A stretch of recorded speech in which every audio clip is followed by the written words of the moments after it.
Hello, critical care providers from across the globe, and welcome to this edition of the Lifeline. I am your host, Jill Lay. I'm a clinical professor at UCSF School of Nursing, former clinical nurse specialist for cardiac surgery at California Pacific Medical Center, and founder of Essentials of Cardiac Surgical Resuscitation. I am delighted that you're here today with my guest as we discuss an important topic in the management of critically ill cardiac surgical patients. In this episode, we will be discussing the contemporary canary, End-Tidal CO2 as an informant of ventilation and perfusion. Our esteemed guest today will share her expertise in use of End-Tidal CO2 data for cardiac surgical patients. Barbara McLean is a critical care clinical nurse specialist at Grady Hospital in Atlanta, Georgia. She's an internationally recognized expert in critical care, speaks frequently at SCM, Society of Critical Care Medicine and AACN meetings, and is a wonderful colleague that I'm delighted to speak with today. Welcome to the podcast, Barbara. Thank you, Jill, and I appreciate so much the opportunity to share my passion about how we utilize End-Tidal CO2. So I'm very grateful to you and to CTSNet for this invitation, and if you're ready, I'm ready to begin with just a really quick overview of End-Tidal CO2 in a very simple way. Perfect. I think that would be great before we dive into a case study to just get a little bit of the framework about End-Tidal CO2 monitoring. I think we're pretty familiar with it as cardiac surgical providers about respiratory assessment, but I'd like you to reiterate what we can do with it in that regard, and then we'll dive into some further topics. Well, I would agree. In my experience, and I do speak nationally and internationally, and I round in many hospitals around the world, in my experience, most clinicians are relatively comfortable and knowledgeable utilizing End-Tidal CO2 to tell them about ventilation. Oh, if you lose your End-Tidal CO2, your waveform, your capnogram, and not just capnography, right? If you're lost your waveform, the first thing anyone's going to think is something's happened and we've displaced the ET tube, or we're disconnected, something else has occurred. We're really good, I think, at the ventilation correlates. And I always like to remind everyone is that End-Tidal CO2 is a beautiful canary to tell us about ventilatory disturbance. And I always want to remind everyone that when we're talking about ventilation, End-Tidal CO2 and arterial CO2 will travel in the same direction.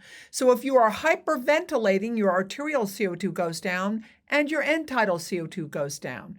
Now, that might seem a little anomalous to some who aren't as comfortable, because a thought would be, well, if I'm hyperventilating, I should be moving more CO2. But what we want to remember is that End-Tidal CO2 at the end of the expiratory cycle is measuring how much carbon dioxide is in that breath. Not for the whole time, but at the end of the cycle. End-Tidal CO2 down, have to look at arterial CO2. Arterial CO2 is down, you are hyperventilating. And that's always going to bring us to a concept that we are most likely having a patient who is hyperventilating primarily, in my experience, is as a compensatory mechanism for metabolic acidosis. Now, of course, there are other reasons for hyperventilation, but if we're talking about a fresh CTS patient, our concern would be if we have them on assist control ventilation, even SIMV, as we're evaluating the patient, if we see that the respiratory rate is increasing and they are clearing more CO2, so End-Tidal CO2 has gone down, my natural impulse will be to assume that this is compensatory for metabolic acidosis. And of course, that's a major concern for us in a post-surgical patient, really being concerned about the presence of poor perfusion and the evolution of metabolic acidosis, but also really important to remember that in the choice of medications that you're using, in particular drugs like epinephrine, that we actually can cause some insulin resistance. The patient now has ketosis. He's hyperventilating to compensate for his ketoacidosis. So it's a beautiful canary clue to say End-Tidal CO2 is down is arterial CO2 down? And when I make that evaluation, I'm also going to get the flavor of whether or not the patient has metabolic acidosis and is compensatory. On the other hand, when we take a look at end-tidal CO2 and end-tidal CO2 is up, we're going to assume that that's an indication of hypoventilation because the natural correlation is end-tidal is up, arterial is up, and we are hypoventilating. And because we're hypoventilating, we have a much more abundance of CO2 at the end of exhalation. That's called the end-tidal. It's at the end plateau of exhalation. So this is quite straightforward. I'm going to look at end-tidal CO2. When end-tidal CO2 is down, I'm going to assume the patient is hyperventilating. I'm going to correlate that with the blood gas, and that's going to need to be an arterial blood gas. If I see that end-tidal CO2 is up and I feel like my equipment is good and everything else is right with the setup, I'm going to do an arterial CO2 if I need to correlate that both end-tidal and arterial CO2 is up. Those are the really simple strategies. I just remind folks the natural presence is that end-tidal and arterial CO2 should always travel in the same direction. The problem is when they don't. And that's the real key from my point of view. It's such a beautiful methodology for us to evaluate our patients is that if I see that end-tidal CO2 is down, but I'm watching my patient, I'm seeing maybe there's a little change in the SpO2, patient's heart rate has gone up, their blood pressure is starting to decrease, I'm going to be very concerned. I'm looking at the clinical signs, and I need an arterial blood gas. When I get an arterial blood gas, if end-tidal CO2 is down and arterial CO2 is up, that is not normal. The difference between end-tidal and arterial CO2 is typically around 5 to 8 higher than end-tidal. But if end-tidal is down and arterial CO2 is up, remember first I have to be sure my equipment is working, but the second concern is that I am not clearing carbon dioxide from the blood, not because of ventilation, my friends, but because of perfusion. So we know that end-tidal CO2 in conjunction and correlation with arterial CO2 can give us really significant information about pulmonary hypoperfusion. And the most common thing, of course, could be a PE, but you could also see that if you had a very significant compression of the blood vessels as it might relate to increased occupation of space from a pneumothorax or a hemothorax. And it typically is also very, very abundantly related to precardiac arrest. So how fantastic is that? Just remember, end-tidal and arterial CO2 should always travel in the same direction and have a gap. That gap is arterial CO2 minus end-tidal, typically 5 to 8. End-tidal and arterial CO2 should always travel in the same direction, and then we look at the gap. But if end-tidal is down, arterial CO2 is up, and you have a wide gap, you have a pre-obstructive shock, pre-cardiac arrest. What an incredible signal that can give us. And there are other things that we can correlate, but our purpose today is really to talk about end-tidal CO2. That was a perfect overview. And you reiterated what I think we all hopefully have is that, when I see that end-tidal change acutely, particularly if I've got my patient on, a ventilator weaning trial, I'm focused on the ventilation and seeing that end-tidal go up is going to clue me into hypoventilation. But your point about it being a canary is a good one. I think in putting together what I'm used to looking at in terms of watching capnography, seeing not only a change in those values, but a change in that waveform would be also an important indication of change in our ventilatory status. So not only the values, but the appearance of the waveform itself is very helpful to us. So let's just put this together with a couple of cases. I find that really helpful. So let's say that we're taking care of a 73-year-old female who's just had an aortic valve replacement. She's been doing well, so we're putting her on pressure support ventilation. 30 minutes later, we see some changes. Her end-tidal CO2 has increased from 33 to 47. So we check a blood gas, and that indicates on 40% FiO2, a pH of 7.33, PaCO2 of 53. Her PO2 is 89, bicarb of 17, and base excess of -6. Again, we've got that situation where our End-Tidal has increased and our PaCO2 has increased. So what is your assessment of this situation? You have two problems here. You have a mixed respiratory and metabolic acidosis. So first, let's talk about the respiratory acidosis. My End-Tidal went up.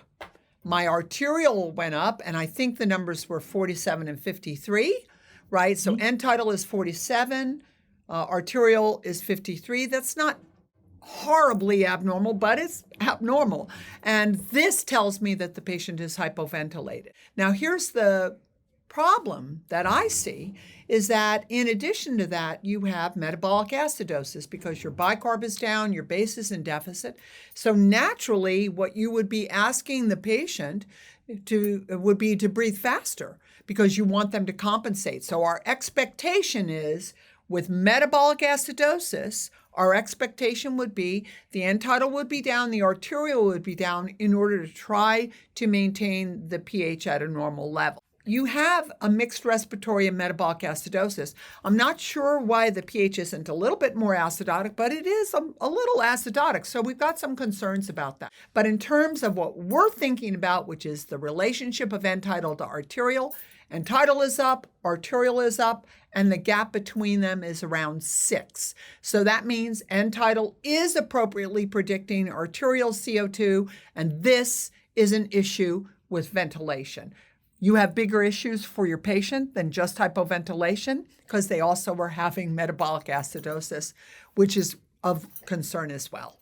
Exactly. And I think that's one of the points that I wanted to make about this is our surgeons are not comfortable extubating a patient, not only because they're too sleepy or we've got some, respiratory hypoventilation, but also that signal of a metabolic acidosis deserves following up. What else is going on with the patient? Is there any indication of any other cardiac output problem? And so again, the End-Tidal has helped us realize that this patient may have deeper issues that we should be looking into. And the very first thing is your patient's failed pressure support. So you need to go back to assist control because you need to maintain their ventilation more appropriately. They're not moving enough CO2 to fully compensate for their metabolic acidosis. Until you figure that out, rest their diaphragm, help them remove CO2. Right. I don't see this as a patient that if we just gave them another half an hour on the ventilator trial, they would do better. There's something else going on here and we need to rest them and we need to get to the bottom of what that is. And you appropriately said it could be, something related to something like acid-base imbalance with diabetes or other issues that warrant a closer look. So in this case, we did see the End-Tidal and the PaCO2 traveling in the same direction. It pointed to a respiratory abnormality, but it also pointed to something a little deeper by understanding that those two numbers were telling us a little bit more than just what the status of the ventilation was. Just to clarify that, if your patient has metabolic acidosis, you would always expect that they'd be hyperventilating. So that makes this issue even more significant in that bigger context that we're looking at. But the lung is performing the way it's supposed to. You're just hypoventilated. So you need to ventilate. Right. Thank you very much. Yeah, the body will do amazing things to correct itself.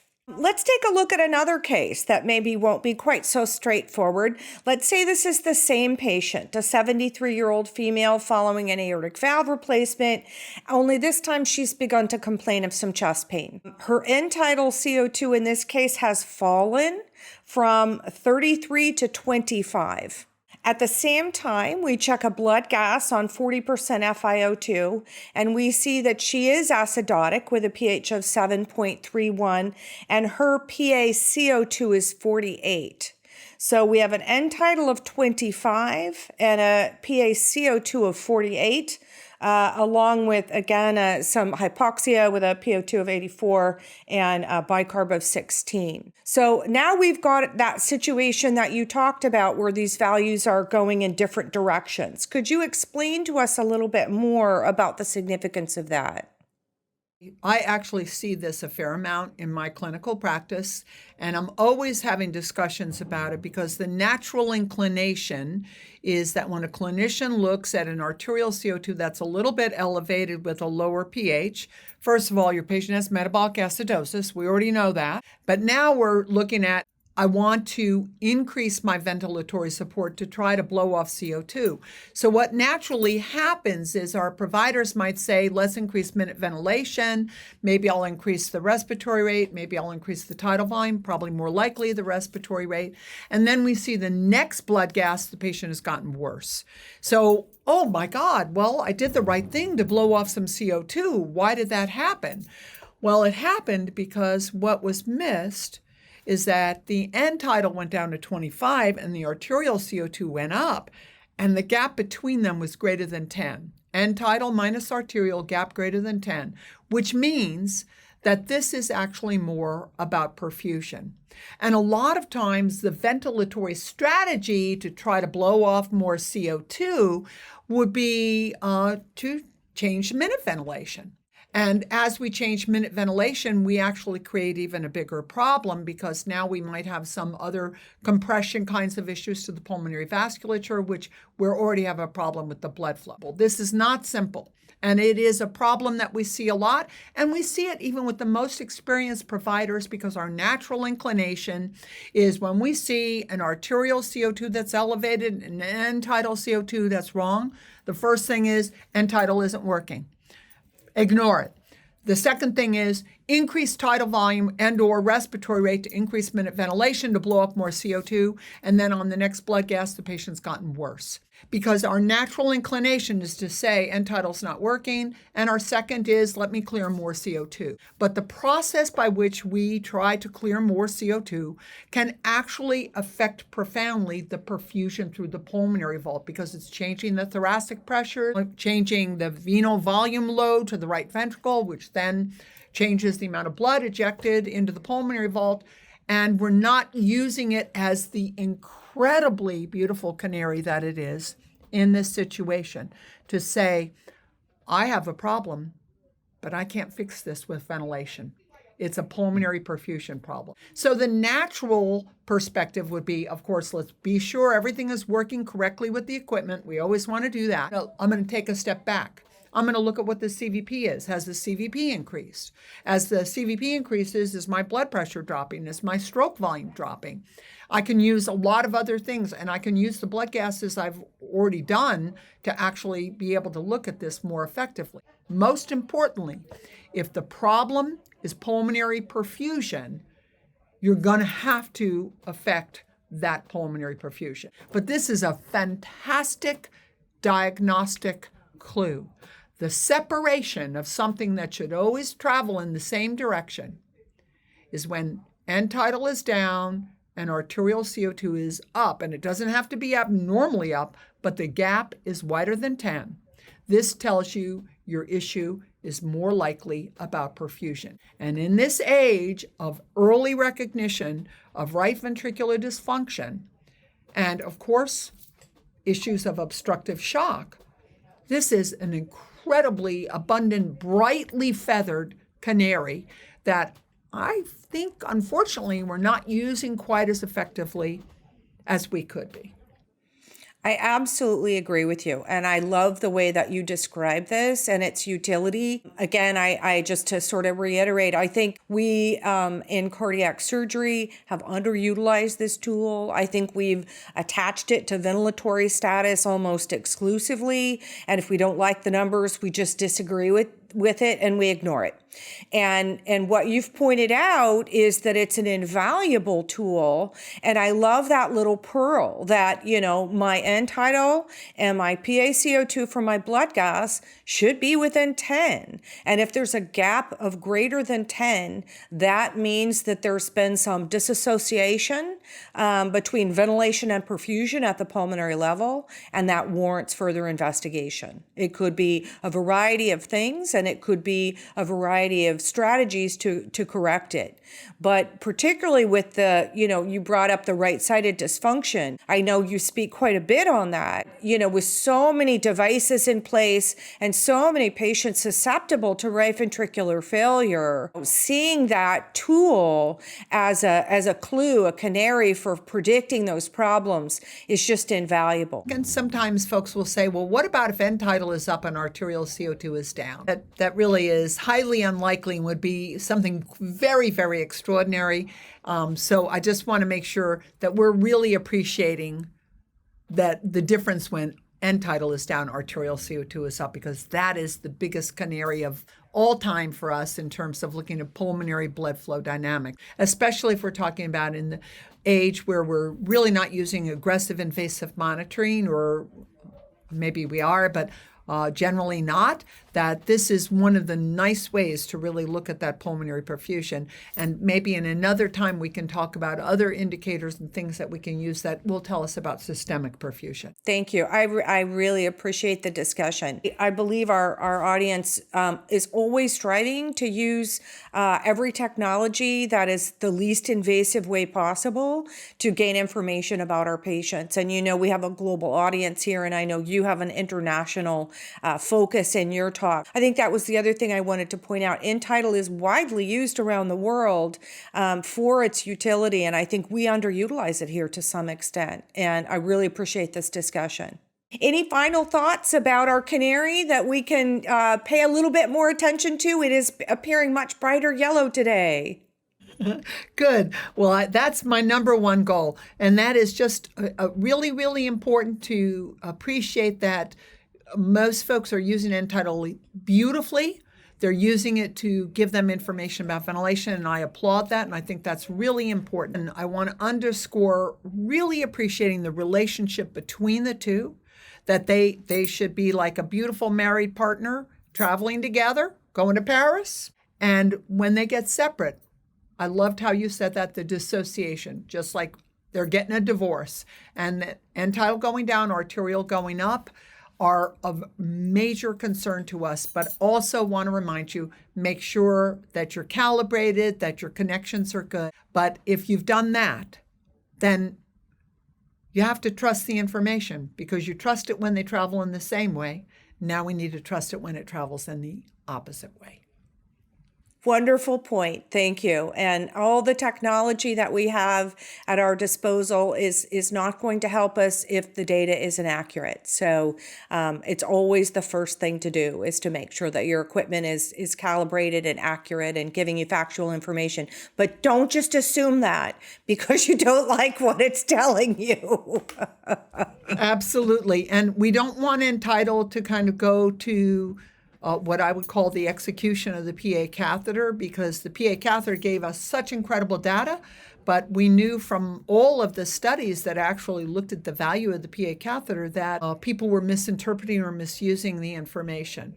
And we don't want that to happen here. We really want to utilize the information to promote better intervention, to yield better outcomes, and obviously to reduce mortality and morbidity. So one of the things I'm very appreciative of is being invited here today, and the mission of CTSNet, and of course of you, Jill, in all of the things that you've done over the years to improve our understanding and knowledge and our methodology of managing these very sick patients. Very grateful to both you and the organization. Thank you. I'm so delighted to have this conversation with you today, and I'm definitely going to make sure that we have another one. Thank you so much for sharing your expertise. I thank our audience for listening in. I think this is just going to be invaluable information for them. So join us next time for our discussion with another ICU expert on how to manage critically ill cardiac surgical patients. I'll look forward to seeing you next time for this exclusive CTSNet podcast. Thank you so much.